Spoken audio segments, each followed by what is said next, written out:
En entrepreneuriat, cette fois-ci, nous sommes avec M. Bagza Bolo, qui est le chef de service des études et contrats de travail. Il est là pour nous parler de son domaine. Il nous parlera des contrats passés par écrit soumis à l'ONAPE. Bonjour, M. Bagza Bolo. Bonjour, monsieur. Ça va, vous allez bien? Bonjour. Bienvenue dans l'Alécou. Merci. Et avant tout propos, je tiens à remercier l'ONAMA pour ce privilège qu'il m'accorde à travers ce créneau pour éclairer les lanternes de nos partenaires au sujet des contrats passés par écrit et soumis au visa de l'ONAPE. D'accord. En effet, pour tout citoyen lambda, tout contrat doit être systématiquement soumis au visa de l'ONAPE. D'accord. Monsieur Bagza, avant d'entrer dans le vif du sujet, peut-être on entend toujours ONAPE. Ça serait bien que vous essayez de nous dire quelle est la mission de l'ONAPE. Merci, madame. C'est même quoi l'ONAPE? L'ONAPE, c'est quoi? L'ONAPE, on entend souvent, c'est un bras... on a un crâne dans nos cerveaux, mais on a envie de mieux comprendre. Merci. Je vais devoir vous éclairer. Oui. En fait, l'ONAPE est un bras séculaire du ministère en charge de l'emploi. L'ONAPE est chargé de la mise en œuvre de la politique du gouvernement en matière d'emploi. Il est sous tutelle du ministère chargé de travail. Actuellement, comme notre ministère change de dénomination de temps à autre, actuellement c'est le ministère de la fonction publique et du dialogue social. Donc l'ONAPE est l'intermédiaire entre les employeurs et les demandeurs d'emploi. Donc l'ONAPE sert de passerelle parce que l'ONAPE essaie de faire une mise en relation entre les employeurs et les demandeurs d'emploi.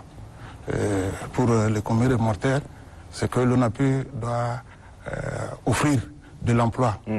En réalité, l'ONAPE n'offre pas de l'emploi, mais par contre, l'ONAPE fraye des chemins aux demandeurs d'emploi. Moi, j'ai cru toujours qu'ils nous offraient de l'emploi. Non, c'est pas de connaissance. On dit que l'ONAPE offre de l'emploi. Non, l'ONAPE s'active à trouver de l'emploi auprès des entreprises de la place. C'est un canal. C'est un canal. Et sert de passerelle entre l'entreprise et les chercheurs d'emploi. D'accord. Comment ça se fait? Dans les faits, quoi. Dans les faits. Dans les faits. Par exemple, moi, je me lève un beau matin, je reviens des études là avec mes diplômes et que j'ai envie d'avoir un travail. Je viens vers vous. Qu'est-ce que je dois faire? Quel est le dossier que je dois avoir? Comment vous allez m'orienter? Dans un premier temps, il faut se faire d'abord inscrire à l'ONAPE. Pour ce faire, il faut disposer de 2 photos 4x4. Il faut présenter la copie du diplôme ou de l'attestation.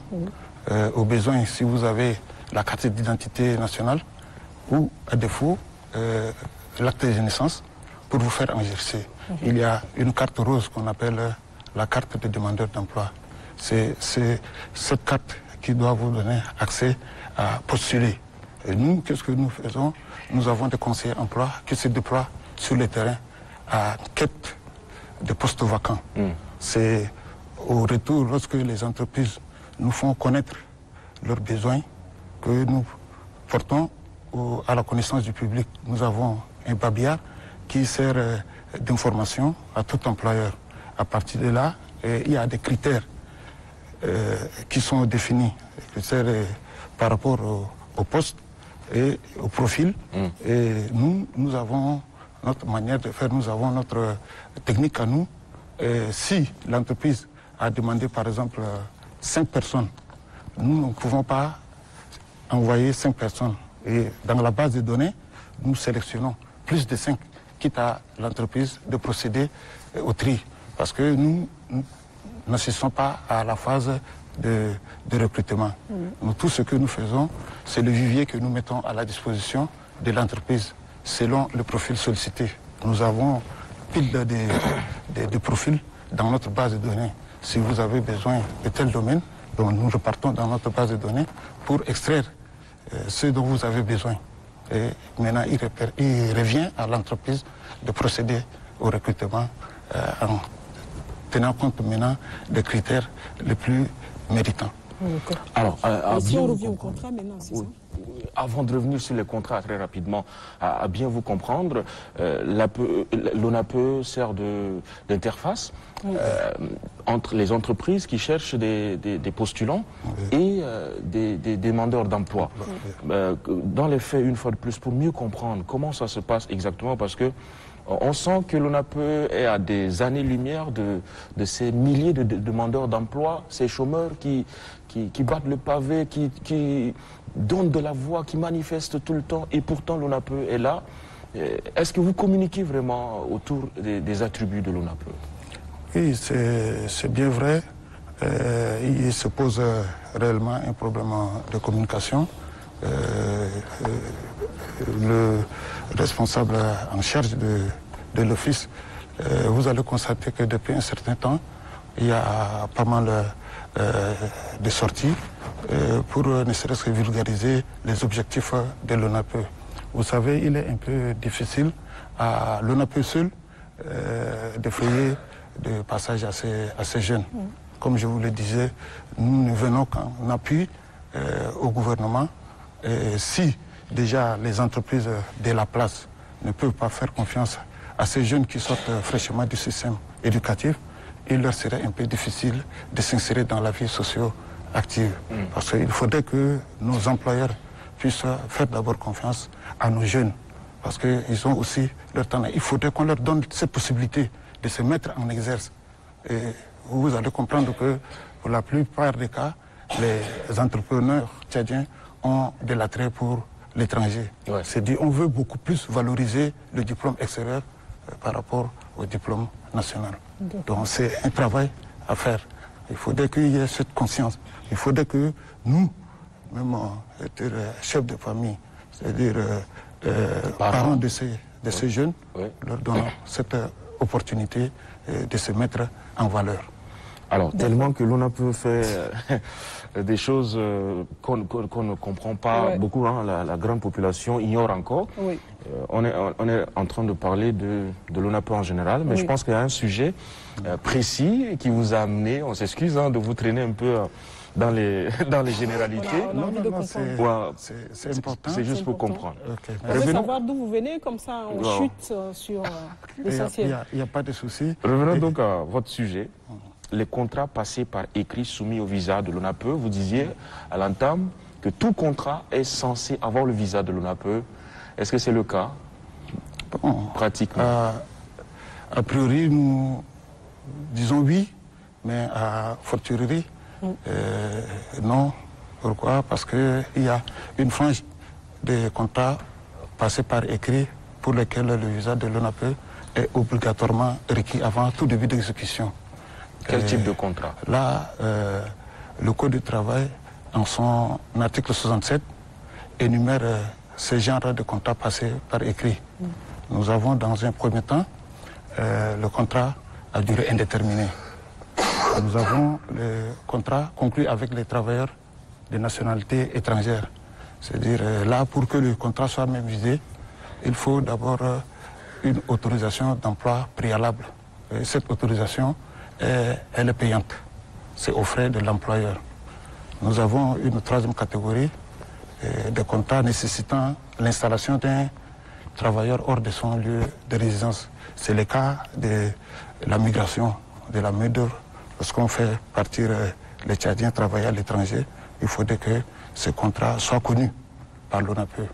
Nous avons maintenant une dernière phase de contrat de travail.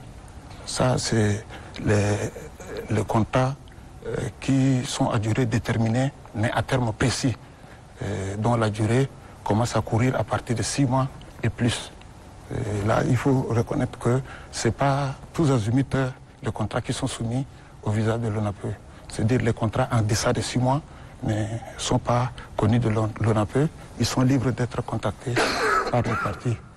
Quitte à ces partis de faire maintenant la sommation, faire le cumul pour 6 mois avant de soumettre ça au visa de l'ONAPE. D'accord. Et si on n'a pas votre visa, qu'est-ce qui se passerait? Bon, ça c'est la loi qui le dit. La loi frappe de nullité tous les contrats précités pour lesquels le visa de l'ONAPE est requis. D'accord. Si ces contrats ne sont pas passés par l'ONAPE, ces visas sont nuls, de fait. C'est la loi qui le dit. Et ça implique quoi pour avoir le visa voilà. de l'ONAPE? Oui, le visa, c'est dire que, je le disais tout à l'heure,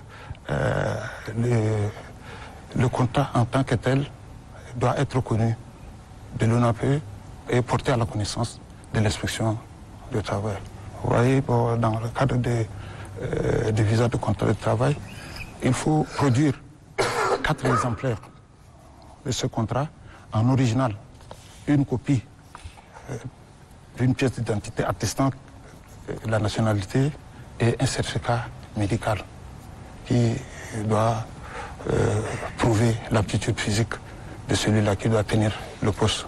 Donc lorsque nous visons ce contrat, nous retenons 2 exemplaires. Les 2 exemplaires, nous les retournons à l'employeur, quitte à l'employeur de donner l'exemplaire du salarié. Et l'autre exemplaire que nous gardons, c'est nous qui le transmettons à l'inspection du travail pour lui notifier qu'à partir de ce jour, qu'il est né un contrat entre telle partie. D'accord. Monsieur Bagza, on est pris par le temps. Oui. Je ne sais pas pourquoi, mais j'ai beaucoup de questions à vous poser. Oui. Ou simplement parce qu'on est jeunes et qu'il y a beaucoup de jeunes chômeurs. Donc je me mets aussi à la place de ces jeunes. On est leur porte-voix. On est leur porte-voix. Et j'ai beaucoup de questions à vous poser. Mais là, le temps, on me dit que ce n'est pas possible, que je ne peux pas vous poser d'autres questions. On va vous laisser partir. Et peut-être qu'on se reverra une autre fois pour discuter amplement d'autres sujets. Surtout sur l'ONAPE, parce que ça nous concerne. Il n'y a pas de souci, c'est une question pertinente. On est guise en de quête d'espoir, conclusion, peut-être très rapidement. Très rapidement. Okay. Le dernier mot, Comme rapidement. je le disais, l'ONAPE est à pied d'œuvre pour chercher des techniques afin de booster un tant soit peu ces jeunes en quête d'emploi. Nous sommes à la recherche de partenariats avec les institutions publiques, para-étatiques, privées, pour accompagner ces jeunes dans cette voie. Et pour ce faire, l'ONAPE a mis en place un programme d'appui aux diplômés sans expérience pour aider ces jeunes qui sortent fraîchement du système de culture à acquérir une certaine expérience auprès des entreprises d'accueil. Donc nous sommes en train de frapper à la porte et nous souhaiterons que l'ONAMA puisse vraiment vulgariser ces programmes auprès des entreprises afin de voler un tant soit peu à ces jeunes en quête d'emploi. J'ai aimé votre mot de fin. En tout cas, on est à votre disposition. On a aimé. Pourquoi? Parce que c'est chargé d'espoir. Okay, au moins, on voit une lueur d'espoir, on voit des choses, on voit des promesses. Donc voilà, espérons aussi que le message est passé. De toutes les façons, le message est passé. Merci. Et pour tous ceux qui auront des contrats, n'hésitez pas, au-delà de 6 mois, chercher le visa de l'ONAPE pour vous protéger un peu et entrer dans les règles de la loi. Merci beaucoup, monsieur le gouverneur, le président du comité d'organisation. On l'appelle partout, monsieur le gouverneur, monsieur le ministre, monsieur le président, tout ça c'est vous. Merci, je vous en prie, mes enfants. Merci d'être venu, ça fait plaisir. Je vous en prie. On vous souhaite un bon repos. Merci. Et à la prochaine rencontre l'année prochaine. On est disponible. Toujours avec vous. Même pour tout autre sujet. D'accord. Merci beaucoup.